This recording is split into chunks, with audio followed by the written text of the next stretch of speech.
નમસ્કાર. નમસ્કાર. આપનું શુભ નામ સર? મારું નામ ભાવિક રમેશભાઈ પટેલ છે.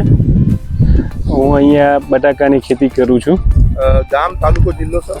ગામ આમ મારું વતન છે કઠવાડા, પણ આ જે જમીન છે મોટા ચેખલા સીમાડામાં આવે રણાસણ અને રણાસણ રણા, હા, અને તાલુકો તલોદ, જિલ્લો સાબરકાંઠા, ગુજરાત. આપણે સર આ વિભાગમાં કેટલા વીઘામાં બટાકા વાવેલા છે? આ વિભાગમાં આ જે ખેતર છે 5 વીઘાનું બ્લોક છે. 5 વીઘા. હા, એમાં મેં અડધામાં આપણે પ્રાણ વાપરેલું છે. પ્રાણ? હા, બેગ બતાવજો. ઓકે, સરસ. પ્રાણ અડધા વિભાગમાં, એટલે હું જો કેમેરો ફેરવું તો આ જે વાલ દેખાય, હા, વાલ છે. વાલથી આ બાજુ ને વાલથી પેલી બાજુનો વિભાગ. બરાબર. એમાં સર શું તફાવત તમને લાગ્યો ત્યારે બટાકા આપણે હાર્વેસ્ટ કરી રહ્યા છીએ, તો શું તમને તફાવત લાગે? એકચ્યુઅલી આ જે જમીન છે ને એ થોડી હાર્ડ જમીન છે અને પેલી પહેલેથી સોફ્ટ જમીન હતી, એટલે અમને આ થોડીક જમીન મંદી લાગતી હતી.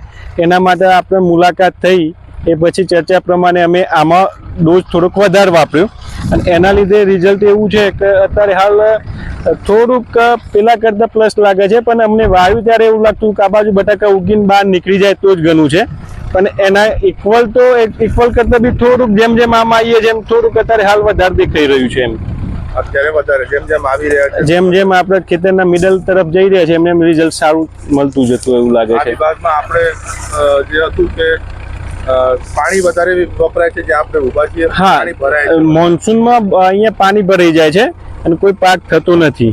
થોડુંક નીચો વિભાગ છે અને ફર્સ્ટ ટાઈમ જ અમારા આ જમીનમાં પોટેટો આવેલા છે. એમ થોડી ખાસ જમીન છે. સાઈઝમાં કઈ તફાવત નથી?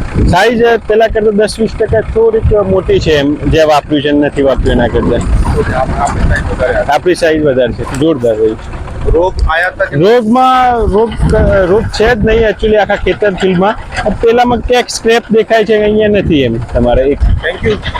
વર્ષોમાં પણ આપણે મગફળી છે એવા પાકની અંદર વાપરતા રહીશું. 100% આપણે 4-5 વર્ષ કન્ટિન્યુ આનો યુઝ કરશું એટલે પરફેક્ટ રિઝલ્ટની ખબર પડે.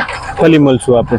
4-5 વર્ષની સર જરૂર નહીં પડે, કદાચ 3 કે 4 પાક, 3 કે 4 સિઝન આપણે લેશું ને એટલે ઓટોમેટિક જમીન આપણી સારી થઈ. સરસ. આભાર. આવું બનાવતા રહો, ખેડૂત માટે બહુ સારું છે. Thank you Bhavikbhai.